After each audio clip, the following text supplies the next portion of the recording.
Assalamualaikum warahmatullahi wabarakatuh.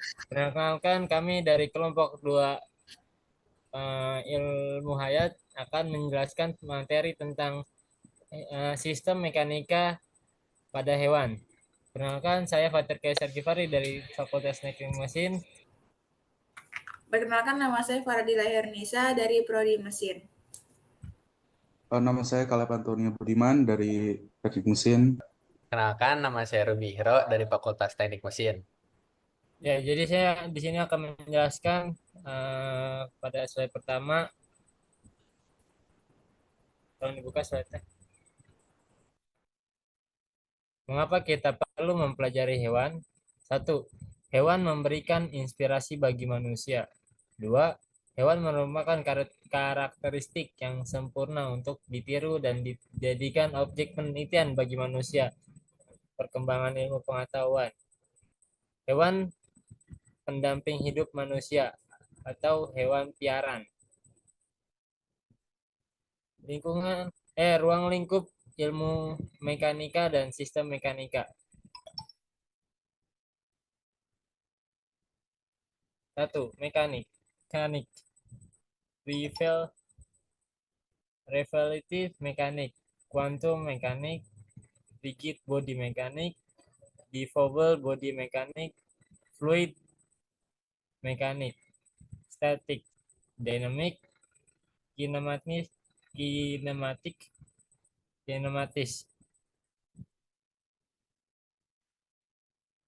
gaya dan gerak.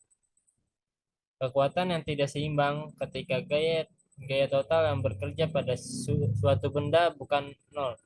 Kekuatan bekerja pada objek adalah kekuatan yang tidak seimbang. Kekuatan yang tidak seimbang menyebabkan objek mengubah gerakannya atau mempercepat. Kekuatan yang tidak seimbang ketika gaya total yang bekerja pada suatu benda bukan nol. Kekuatan bekerja pada objek adalah kekuatan yang tidak seimbang. Kekuatan tidak seimbang menyebabkan objek mengubah gerakannya atau mempercepat. V cm sama dengan R. Titik yang bersentuhan dengan tanah tidak bergerak terhadap tanah. Resolution gerakan. Resolution about aksis A. Interaksi, gravitasi, pemulihan elastisitas, sentuhan, dan tegangan.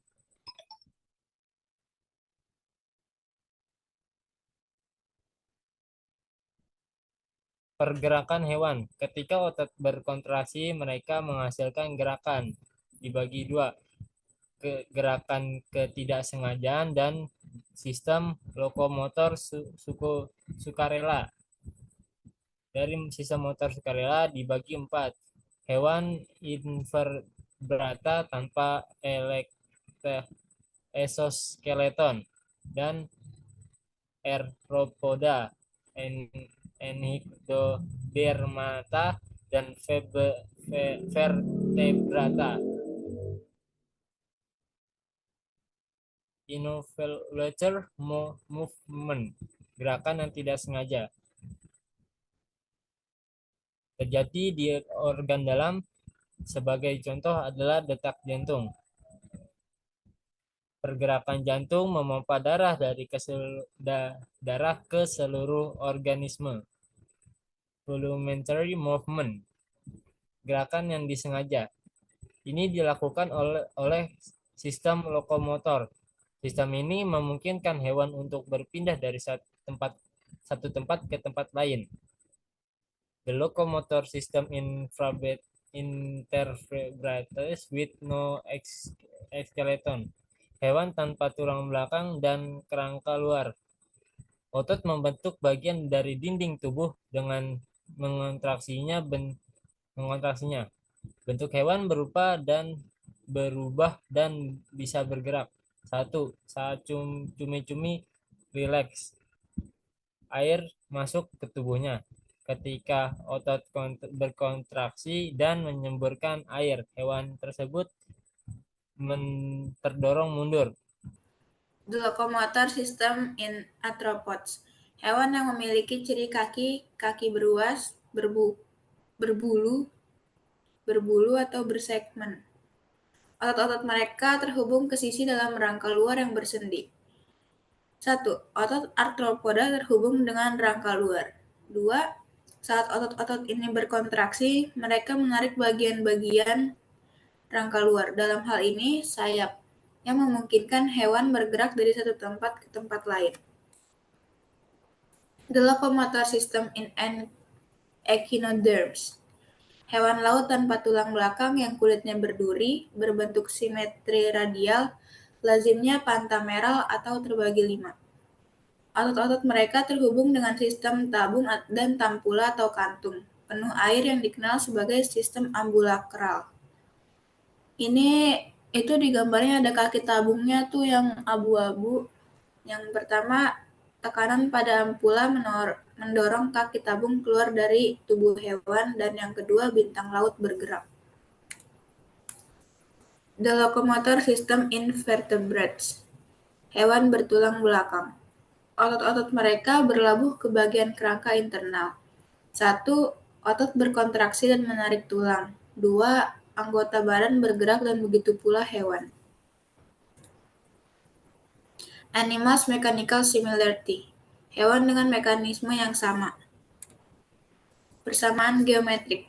Dua bentuk dikatakan serupa secara geometris jika salah satu bentuk dapat dibuat identik dengan bentuk lainnya dengan mengalihkan semua dimensi panjang dengan faktor yang sama. Misalnya, segitiga dengan sisi sepanjang 3, 4, dan 5 cm secara geometris serupa dengan bangun yang sisinya sepanjang 6, 8, dan 10 cm. Bayangkan dua binatang yang secara geometris serupa satu sama lain. Yang satu merupakan model setengah skala yang presisi dari yang lain, yang lebih besar 2 kali lipat panjang dari yang lebih kecil dan memiliki keliling 2 kali lipat. Sehingga memiliki 2 kali 2 sama dengan 4 kali luas permukaan. Panjangnya 2 kali lipat, lebarnya 2 kali lipat, dan tingginya 2 kali lipat dari yang lebih kecil sehingga memiliki 2 kali 2 kali 2 sama dengan 8 kali volume. Dan jika binatang terbuat dari bahan yang sama 8 kali masanya, secara umum binatang yang secara geometris serupa atau benda lain memiliki luas yang proporsional terhadap panjang dan volume yang proporsional terhadap panjang, dan jika terbuat dari bahan yang sama, mereka memiliki massa yang juga proporsional terhadap panjang. Ini menyiratkan bahwa panjang proporsional terhadap massa dari luas terhadap massa. Ini contoh dari persamaan geometrik. Ada burung elang, ada pesawat, sayap burung elang, ada pesawat berbelok, dan ikan hiu dalam laut. Persamaan dinamik. Singa jauh lebih besar daripada kucing domestik dan mengambil langkah lebih sedikit per detik. Tetapi selain itu, gerakan singa yang berlari sangat mirip dengan gerakan kucing yang berlari. Ikan salmon besar mengepakkan ekornya pada frekuensi yang lebih rendah daripada ikan kecil, tetapi mungkin meninggalkan pola pusaran yang sama di belakangnya. Konsep kesamaan dinamis akan membantu kita dalam perbandingan seperti ini dan akan memungkinkan kita untuk membuat generalisasi tentang gerakan hewan dengan ukuran yang berbeda. Dua bentuk secara geometris serupa jika salah satunya dapat dibuat identik dengan yang lain, dengan mengalihkan semua panjang dengan beberapa faktor, dengan perluasan dari jenis pemikiran yang sama. Dua gerakan secara dinamis serupa jika yang satu dapat dibuat identik dengan yang lain dengan mengalihkan semua panjang dengan faktor. Semua waktu dengan faktor T dan semua gaya dengan faktor itu sebagai contoh gerakan yang serupa secara dinamis. Pikirkan dua bandul dengan panjang berbeda yang berayun melalui sudut yang sama. Ini ada contohnya bayangan kucing seperti singa dan kucing dan macan. Hal ini memberitahu kita bahwa agar dua gerakan menjadi serupa secara dinamis, kondisi berikut harus terpenuhi, misalkan M1 M2 adalah massa yang sesuai dengan dalam dua gerakan. Misalnya, massa bagian-bagian yang sesuai dari dua tubuh hewan. Misalkan, V1, V2 adalah kecepatan yang sesuai. Misalnya, kecepatan bagian-bagian tubuh yang sesuai pada tahap-tahap gerakan yang sesuai. Misalkan, F1, F2 adalah gaya yang sesuai. Misalnya, gaya puncak pada kaki dan misalkan L1 dan L2 adalah panjang yang sesuai. Contohnya panjang langkah, jika gerakan-gerakan tersebut serupa secara dinamis. Dan di sini ada rumusnya, yaitu M1 F1 kuadrat per F1 L1 sama dengan M2 V2 kuadrat per F2 dan L1. Kedua gerakan harus memiliki nilai MV kuadrat atau Fi yang sama. Kesamaan elastisitas dan kesamaan tegangan. Hewan dan tumbuhan dengan ukuran yang berbeda harus dibangun sedemikian rupa sehingga dapat berubah bentuk akibat gravitasi dengan cara geometris yang sama. Gravitasi harus menyebabkan tekanan yang sama pada bagian tubuh yang bersesuaian. Kesamaan elastisitas. Misalnya, gambar 4.5a menunjukkan cabang dengan panjang L yang menekuk secara elastis karena beratnya sendiri, menekan ujungnya sebesar delta H. Teori kesamaan elastis memprediksi bahwa cabang dengan ukuran yang berbeda akan memiliki nilai delta H per I yang sama. Teori ini menarik untuk pohon. Gravitasi adalah salah satu gaya utama yang harus mereka tahan. Yang lainnya adalah tarikan yang diberikan oleh angin. Energi yang dibutuhkan untuk menumbuhkan cabang tipis lebih sedikit daripada menumbuhkan cabang tebal dengan panjang yang sama. Tetapi cabang yang terlalu tipis akan menekuk sedemikian rupa sehingga daunnya tidak berada di posisi yang tepat untuk menerima sinar matahari. Tampaknya kompromi yang optimal akan menghasilkan cabang dengan ukuran yang berbeda yang memiliki kesamaan elastis. Gambar 4.5a menggambarkan hewan darat berkaki, satu imajiner yang akan membantu kita untuk mengetahui bagaimana kesamaan stres dapat terjadi. Gaya vertikal yang sama dengan berat hewan mg bekerja pada kaki memberikan momen mgl sin theta terhadap sendi di tengah kaki. Otot memiliki luas penampang A dan memiliki lengan momen R terhadap sendi. Jadi ketika memberikan tekanan omega itu, gaya adalah A omega dan momen terhadap sendi adalah A omega R. Menyeimbangkan momen terhadap sendi menghasilkan rumusnya A omega R sama dengan MGL sin theta omega sama dengan MGL per AR sin theta. Kesamaan tegangan. Jika hewan-hewan dengan ukuran yang berbeda secara geometris serupa, A akan proporsional dengan massa tubuh 2/3, dan R akan proporsional dengan massa tubuh 1/3, dan theta akan konstan. Tekanan pada gajah seberat 3000 kg akan 10 kali lebih tinggi daripada pada kelinci seberat 3 kg.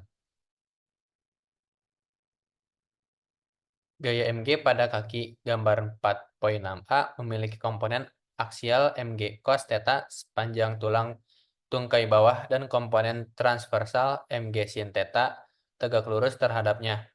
Komponen aksial menekan tulang sepanjang panjangnya dan komponen transversal membengkokkannya. Komponen transversal gaya pada gambar 4.6a memberikan momen lentur pada tulang tungkai bawah yang meningkat dari 0 di ujung distal tulang hingga nilai maksimum MGL sin theta dekat sendi. Tegangan puncak pada penampang balok yang ditekuk atau tulang yang ditekuk adalah momen lentur atau modulus penampang. Modulus penampang adalah besaran yang bergantung pada diameter dan bentuk penampang. Untuk penampang dengan bentuk yang sama, nilainya sebanding dengan diameter 3. Jadi, tegangan puncak pada tulang sebanding dengan MGL per D3 sin theta. Jika hewan-hewan dengan ukuran yang berbeda memiliki kemiripan geometri satu sama lain, maka luas daratan keduanya akan proporsional. Oke, lanjut. Walking, running, and hopping, berjalan, berlari, dan melompat. Bisa dilihat sini, kuda yang berjalan, berlari, dan melompat. Oke, lanjut. Climbing and jumping, memanjat dan melompat. Lanjut. Ini gue sama yang mana ya? Merangkak dan menggali. Ya, lanjut.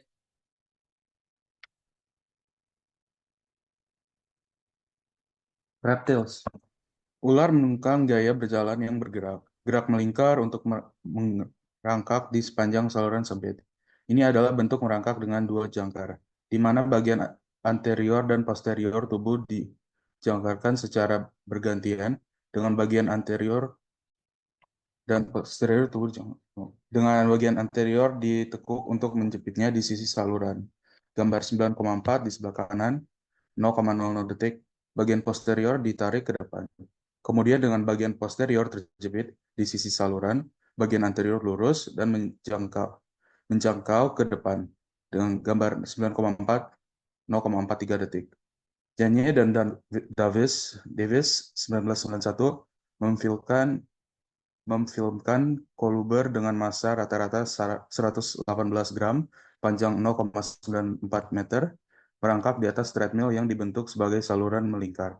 Cukup sempit untuk mendorong ular menggunakan gaya merangkak melingkar. Kecepatan maksimum yang mereka amati adalah 0,12 meter per detik di saluran selebar 7 cm. Memutar ke samping adalah teknik merangkak lain yang digunakan oleh ular. Gambar 9,5 di sebelah kanan juga.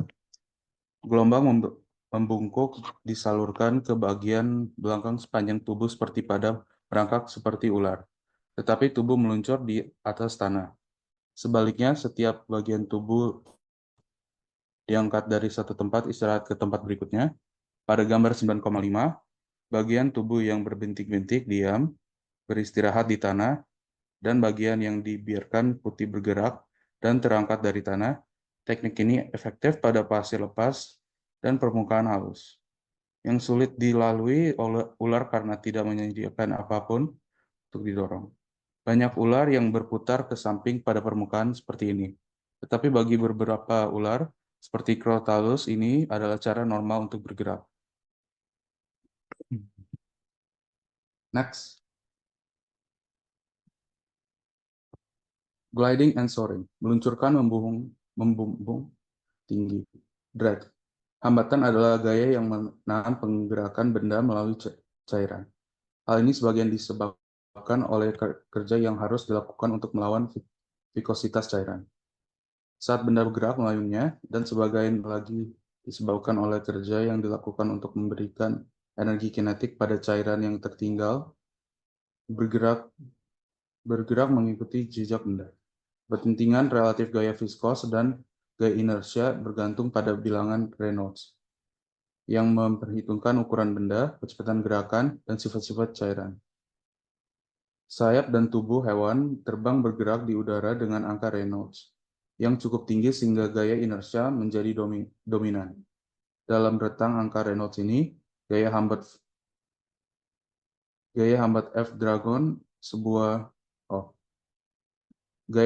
drag, sebuah benda yang bergerak dan kecepatan v melalui fluida dengan kepadatan P dapat dihitung menggunakan persamaan yang telah kita temui, di mana A adalah area yang dapat didefinisikan dengan berbagai cara, dan C drag adalah koefisien gaya hambat yang sesuai. Dan ini formulanya F drag sama dengan setengah P A V kuadrat C drag. Next.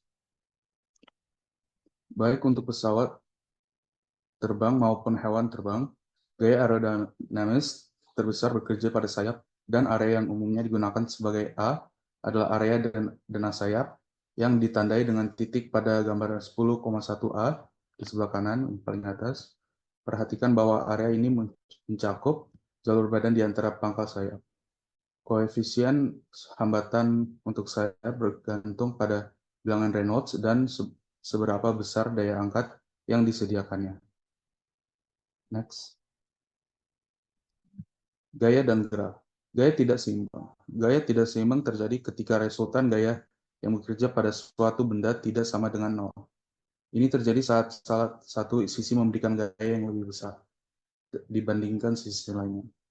Gaya tidak seimbang ini menyebabkan perubahan gerak pada benda tersebut. Misalnya ketika kita mendorong atau menarik meja, meja akan bergerak ke arah sisi dengan gaya yang lebih kuat. Next.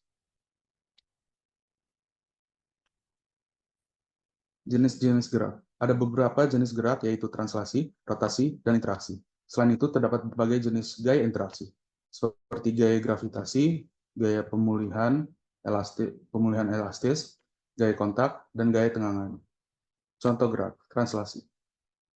Gerak translasi adalah ketika sebuah benda berpindah dari satu titik ke titik lain dalam garis lurus atau lintasan melengkung. Setiap titik pada benda tersebut bergerak dengan jarak dan arah yang sama. Rotasi. Dalam gerak rotasi, benda berputar mengelilingi sumbu pusatnya. Setiap titik pada benda mengikuti lintasan melingkar di sekitar sumbu tersebut. Contoh gerak rotasi adalah gasing yang berputar atau rotasi bumi. Interaksi.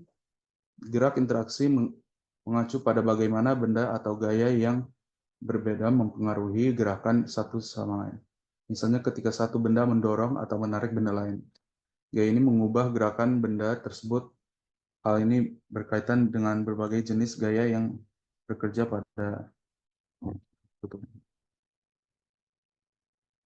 pada benda seperti gaya gravitasi atau gaya kontak.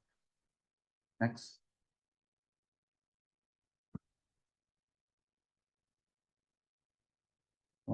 Contoh gaya interaksi. Gravitasi. Gaya gravitasi adalah gaya tarik-menarik antara dua massa. Gaya ini bertanggung jawab atas jatuhan benda ke tanah dan menjaga planet-planet tetap berada dalam orbit mengelilingi matahari. Besarnya gaya gravitasi tergantung pada massa benda dan jarak antar keduanya. Pemulihan elastis. Gaya ini timbul saat suatu benda digerakkan atau ditekan seperti pegas atau karet gelang. Ketika pegas ditarik, ia berusaha kembali ke bentuk aslinya.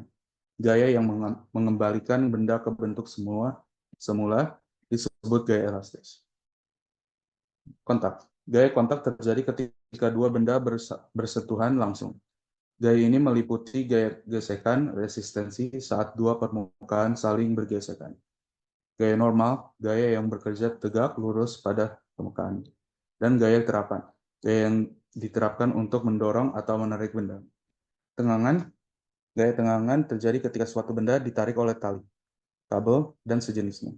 Gaya tenggangan menjadi benda dalam keadaan seimbang atau membantunya bergerak, seperti saat tali digunakan untuk menarik ember dari dalam sumur. Next. Movement voluntarily and involuntary. Gerakan voluntary adalah tindakan yang terkendali dan disengaja yang dikelola oleh sistem lokomotor seperti otot, tulang, sendi, dan saraf. Gerakan ini diarahkan oleh otak, terutama korteks motorik. Gerakan sukarela memungkinkan hewan, termasuk manusia, berpindah dari satu tempat ke tempat lain melakukan aktivitas yang memerlukan pemikiran dan koordinasi. Sementara itu, gerakan involuntary terjadi secara otomatis dan tidak memerlukan kendali sadar. Gerakan ini biasanya diatur oleh sistem saraf otonom, melakukan fungsi tubuh penting seperti detak jantung, pencernaan, dan refleks. Gerakan tidak sukarela berperan penting dalam menjaga stabilitas lingkungan internal tubuh dan memastikan kelangsungan hidup. Berjalan atau berlari. Seekor anjing atau kuda secara sadar memutuskan untuk menggerakkan kakinya agar bisa berjalan atau berlari. Misalnya ketika seekor anjing melihat pemiliknya dan berlari menuju mereka. Itu merupakan contoh gerakan sukarela. Terbang. Burung secara sadar mengepakkan sayapnya untuk lepas landas, bernavigasi, dan mendarat. Burung yang memutuskan untuk mengubah arah di tengah penerbangan adalah contoh gerakan sukarela. Next. Contoh-contoh gerakan involuntary. Detak jantung. Jantung seekor kelinci atau hewan lain berdetak secara otomatis untuk menompa darah ke seluruh tubuh, tanpa memerlukan kendali sadar. Pernapasan, gerakan insang ikan atau diafragma mamalia seperti anjing mengembang dan mengerut secara otomatis untuk memfasilitas pernapasan. Memastikan pengambilan oksigen dan pengeluaran karbon dioksida tanpa usaha sadar. Pencernaan. Otot polos di perut dan usus hewan seperti sapi berkontraksikan dan rileks secara otomatis untuk memindahkan makanan melalui sistem pencernaan dalam proses yang disebut peristaltik. Sekian dari kelompok kami buat chapter pertamanya, tapi jangan udahan nontonnya karena bakal ada chapter 2-nya kawan-kawan. Alah. Ya, terima kasih.